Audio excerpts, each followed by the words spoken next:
Good morning, dear students.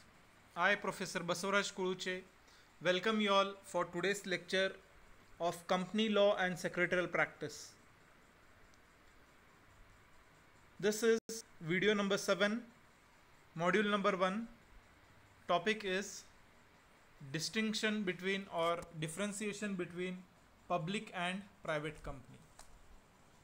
Every semester, this question has appeared in your university examinations as well as in your college internal examinations, either for 5 marks or for 10 marks. If the question is for 5 marks, you can write only 5 points, and if the same question is for 10 marks, you should write 10 points at least. So based upon that, the marks you all can gain. So on an average 13 points I'm discussing today, but for additional reference I will be giving you all more points which you all can say study for your additional knowledge. Let us begin with the points.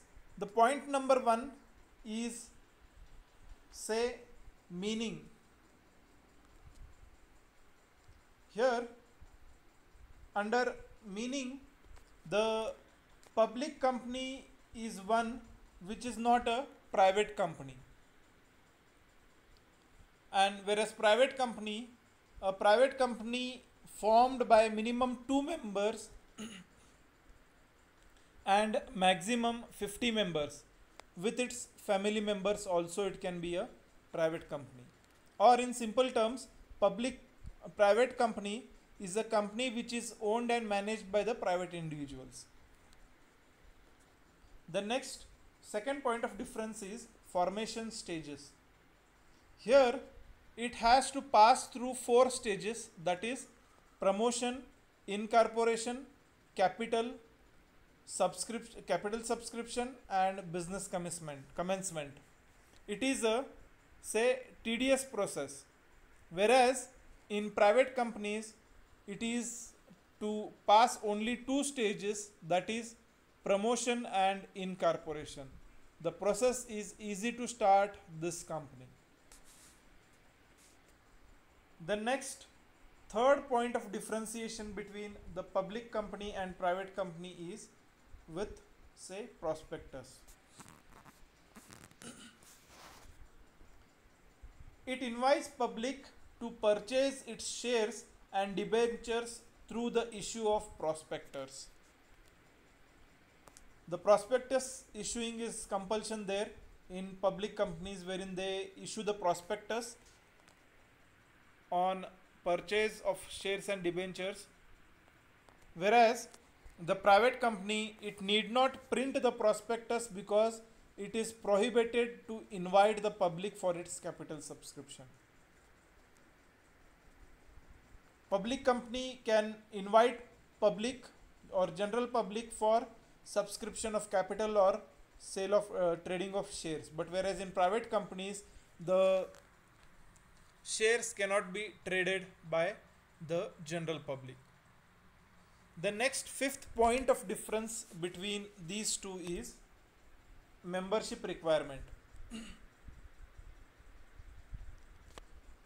In public company, minimum 7 members and no maximum limit prescribed by law for public companies.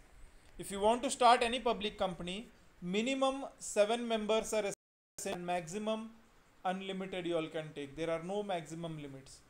Whereas in private companies, you are supposed to have minimum 2 members and maximum 50, not including any present and past employees, members of company. Here in public company, 7 minimum members and maximum unlimited, whereas for private companies 2 minimum and maximum limit is fixed for 50. So these are 5 points of difference between public and private company. The sixth point of difference is compensation of members.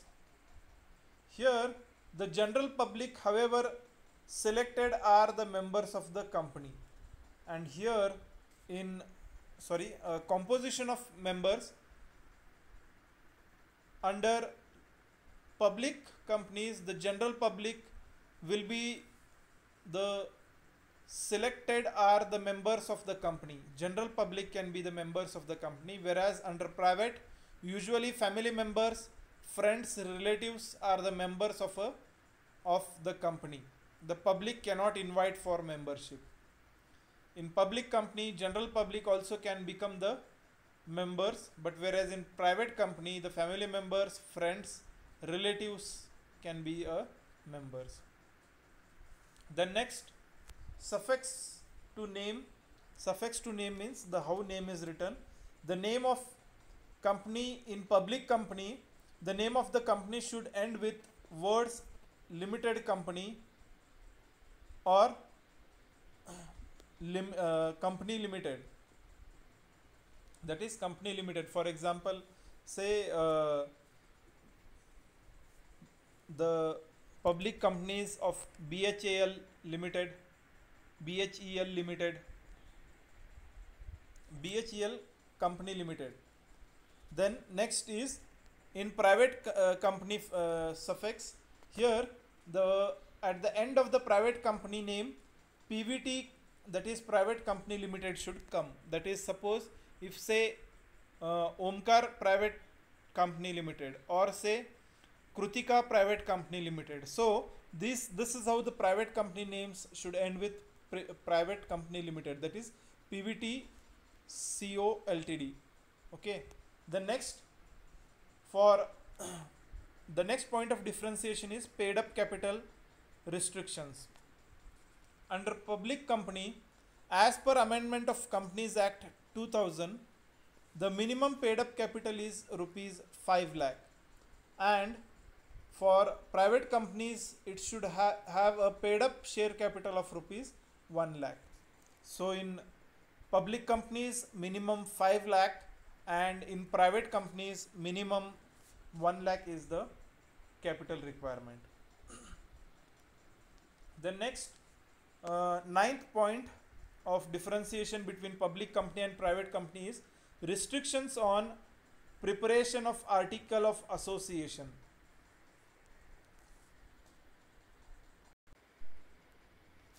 There are two main documents to be prepared, that is article of association and memorandum of association. Here the ninth point is related to article of association. The public company may or may not have its own article of association. If it don't want to have an article of association, it can adopt table A as an article of association. But whereas for private companies, it is compulsory to have its article of association. The next, statement in lieu of prospectus. It can prepare this when capital raised will be from friends, relatives, close circle except public. Whereas in private companies, this question does not arise, hence no need to prepare prospectus or statement in lieu of prospectus. Then 11th point is signature to memorandum of association. In public company, minimum 7 members should sign on memorandum of association, whereas in private company minimum 2 members should sign on, say, memorandum of association. Then next 12th point is directors. A public company should have minimum 3 directors and they retire by rotation on seniority basis, whereas under private company it should have minimum 2 directors and not to retire by rotations. This is the 12th point. And 13th point, last, that is transfer of shares. Under public company, the shares are freely transferable, they can be freely traded by general public, whereas under private the shares are not transferable or no liquidity of shares. So this is the difference between public and private company. a sure question will appear for your examination for either for 5 marks or for 10 marks. Hope you all have understood. If you have any doubts, questions, please feel free to contact me at any point of time. Thank you. Good day.